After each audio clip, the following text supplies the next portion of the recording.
कर्म करते हैं कि उनको पच जाएगा।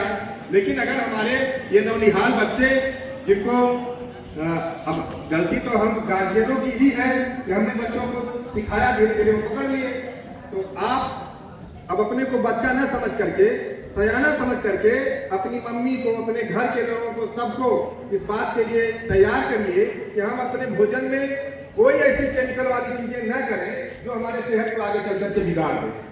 ये बहुत बड़ा खतरा, संकट आने वाला है। अगर हमने ये जो मिनट्स बता रहे हैं, जौ, आप सीधी बात किसी से पूछिए कि जौ अगर हम बोएंगे तो गेहूं से ज्यादा पानी लेगा कि कम?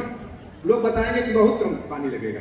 खाद भी नहीं के बराबर नहीं डालिए तो भी होगा, दवा नहीं जरूरत है। तो इसी तरह से कोदो, सावा, काकुन, बाजरा, ज्वार, मक्का, जौ, अलसी, तिल, चना, चने के खेत में लोग खाद डालते ही नहीं, अपने आप वो बढ़िया होता है, कमजोर खेत में भी हो जाता है। तो ये सब चीजें पूरे पर्यावरण को बचा पाएंगी। जिस तरह से गर्मी बढ़ रही है, जिस तरह से पानी का हम दुरुपयोग कर रहे हैं, खतरनाक स्थिति में पहुंच गए हैं। तो अभी तक हमने आपको बताया भोजन के बारे में, कुछ बात समझ में आई है? अम्बली के बारे में समझ गए, डॉक्टर खादरवली का नाम भी याद हो गया।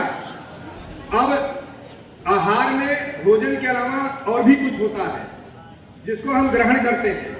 तो भोजन हो गया, भोजन के बाद है क्या? जल, पानी। पानी भी आज मजबूरी है हमारी कि बोतलों में, प्लास्टिक के बोतलों में है, उसमें प्लास्टिक के नैनो कण कैंसर पैदा करते हैं।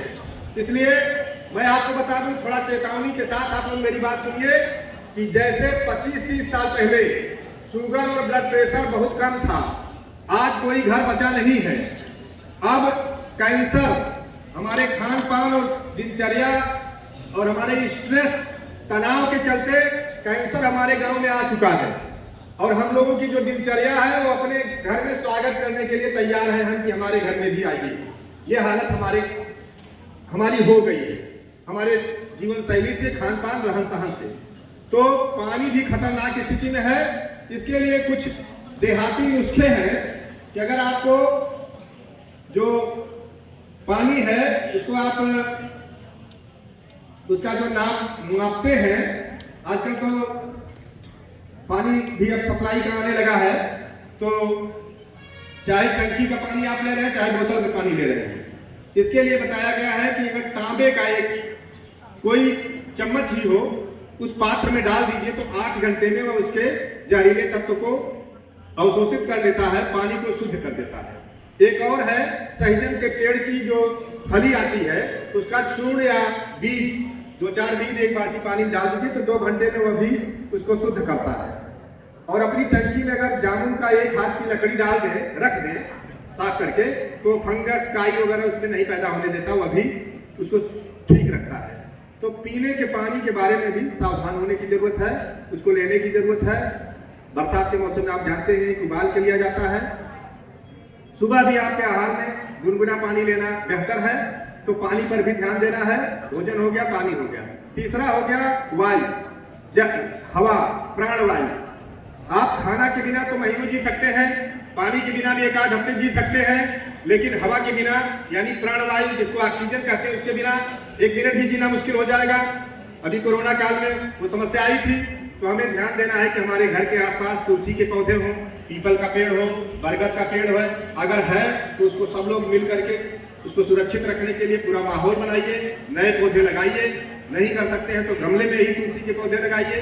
हवा को सुरक्षित रखने के जितने भी प्रयास हैं सबको करिए। और अगली चीज एक है दिनचर्या। आपको अपनी दिनचर्या को ठीक रखना होगा, उसको भी ध्यान में रखना है कि दिनचर्या ठीक नहीं रखेंगे तो दिक्कत हो जाएगी। कई लोगों को विटामिन डी की गोलियां लेनी पड़ती हैं। इसलिए मेरा कहना है कि भगवान के संपर्क में रहिए। अब भगवान क्या है? पहला घर है भूमि। जूता चप्पल निकाल करके थोड़ा समय कम से कम धरती या जिस पर घास जमी हो, नरम घास पर या धरती पर थोड़ी देर रहिए। हाथ पैर दोनों अगर उस पर पड़े तो और अच्छा है। नहीं कर सकते बूढ़े बुजुर्गों को कुर्सी पर ही बैठा दीजिए, तो अपना पैर जमीन पर रखें। घास है तो और अच्छी बात है। तो भूमि के संपर्क में आपको रहना है। गर्मी किससे मिलती है? सूरज से। उगते हुए सूरज से आप लोग अगर मिलिए, चाहे प्रणाम करिए, सूर्य नमस्कार कहिए, या उनसे सामना करिए, या उनसे आंखें मिलाइए, आपकी आंखों के जरिए पूरी शरीर चार्ज होगी, विटामिन डी की कमी नहीं कमी होगी। अगर मुश्किल से किसी के लिए दिक्कत है, सुबह नहीं कर सकता, शाम को कर ले सूरज का सामना, सूरज से आंखें मिलाना। दिन में अगर वो भी नहीं समय है तो दिन में ही थोड़ी देर सूरज की धूप में आना चाहिए। जो लोग नहीं कर पा रहे हैं उनको दवा लेनी पड़ रही है, उनकी मजबूरियां। तो भ वा से वायु, जिसको हमने बताया कि खुली हवा में थोड़ा चलिए, थोड़ा कुछ कसरत करिए, तेज चलिए, दौड़िए, तो लंबी लंबी सांस लेंगे, और सांस लेंगे तो आपके भीतर ऑक्सीजन ठीक से जाएगा। और न से नीर, पानी, अच्छे पानी में नहाइए, अच्छा पानी पीजिए, पानी का संतुलित इस्तेमाल करिए, पानी पीना आपके लिए फायदेमंद है। और आपके ये हो गया भगवान से मिलने की बात। और आखिरी बात यह है कि आपके घर में 4-5 जहरीले तत्व हैं, उसमें नंबर 1 है क्या? गेहूं। माने पहला चीज है चीनी, चीनी से बचिए। दूसरा है मैदा, तीसरा है रिफाइंड ऑयल। रिफाइंड ऑयल के बजाय अपने घर में पैदा की हुई सरसों, तीसी, अलसी का तेल इस्तेमाल करिए, नहीं तो खरीद कर भी करवा लीजिए, तो अपने आंख के सामने कम से कम शुद्ध रहेगा। रिफाइंड ऑयल हो गया। फिर सफेद चावल, पहले नानी दादी भुजिया चावल बनाती थी तो उसका जहरीला तत्व तो एक बार उबालने से निकल जाता था। फिर खाना बनाते समय वो दाल हो या चावल पतीले में जब उबलता था, ऊपर से जो गाज बनती थी उसको निकाल देते थे, तो जहरीला तक तो कुछ निकल जाता था। अब हम कुकर में सब कुछ उसी में डाल करके खा रहे हैं, उससे यूरिक एसिड बढ़ता है। तो दाल और चावल को हो सके तो सफेद चावल छोड़ करके भुजिया चावल की तरफ आइए। अभी भी बिहार बंगाल में लोग भुजिया चावल खा रहे हैं, उनको कोई शुगर की समस्या नहीं है, डॉक्टर उनको नहीं मना करता कि चावल मत खाइए।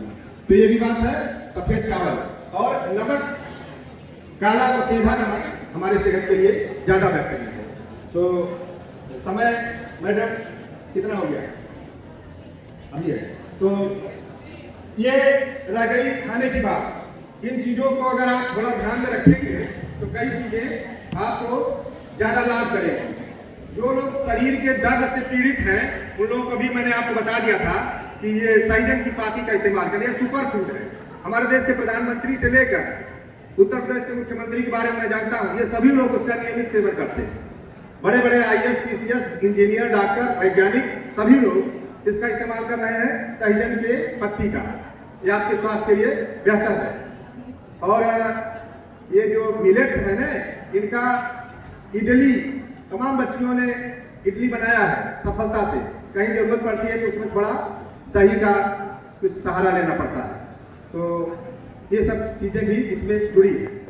अब आप देखिए, कोई अगर चाह ले मन से, तो एक छोटी सी मैं कहानी बताऊंगा कि अगर एक माँ चाह ले, अगर आपने अपनी मम्मी को ठीक से समझा दिया तो आपका पूरा परिवार कैसे सुरक्षित हो सकता है, कैसे असंभव भी संभव हो सकता है। एक छोटी सी कहानी में आपको सुनाऊंगा। एक बच्चा था, उसके पिता नहीं थे, स्कूल में पढ़ रहा था। उसके टीचर ने नाराज होकर के बच्चे को एक चिट्ठी लिखा कि अपनी मम्मी को दे देना। चिट्ठी ले जाकर के बच्चे ने मम्मी को दिया। मम्मी ने चिट्ठी पढ़ा और उसके आंखों में आंसू छलछलाया है, वो रोने लगी।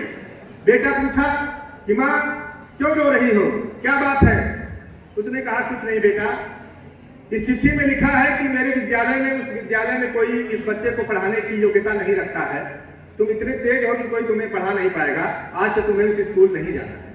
उसने कहा ठीक है। फिर वो बच्चा, उस माँ ने उसको पढ़ाया लिखाया, जो भी किया, बात बीती समय की हो गई। बहुत समय बाद वो बच्चा एक दिन अपनी अलमारी को अलग पलट रहा था, माँ नहीं थी, अब काफी समय गुजर गया था। उसको चिट्ठी हाथ में लगी, उसने पढ़ा, समझ गया ये चिट्ठी स्कूल से मेरे लिए लिखी गई थी कि आपका बच्चा जाहिल है, इसको कुछ नहीं अकल है, इसको हम नहीं पढ़ाएंगे, इसको अपने घर रखिए, आज से स्कूल मत भेजिएगा। उस बच्चे के आंखों में आंसू थे।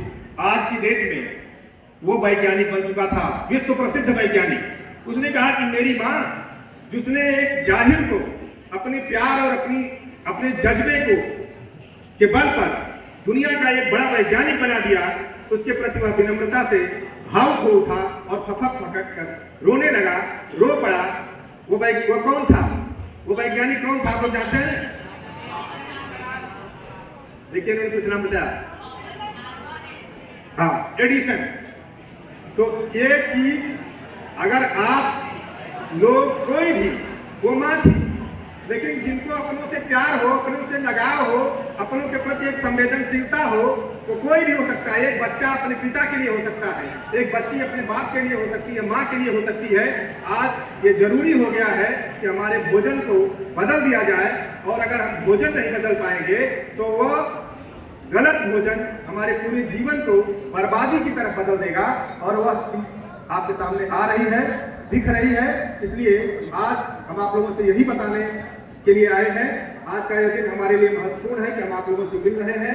मैडम ने हमें समय दिया और इतने सारे लोग एक साथ ये चर्चा किए हैं।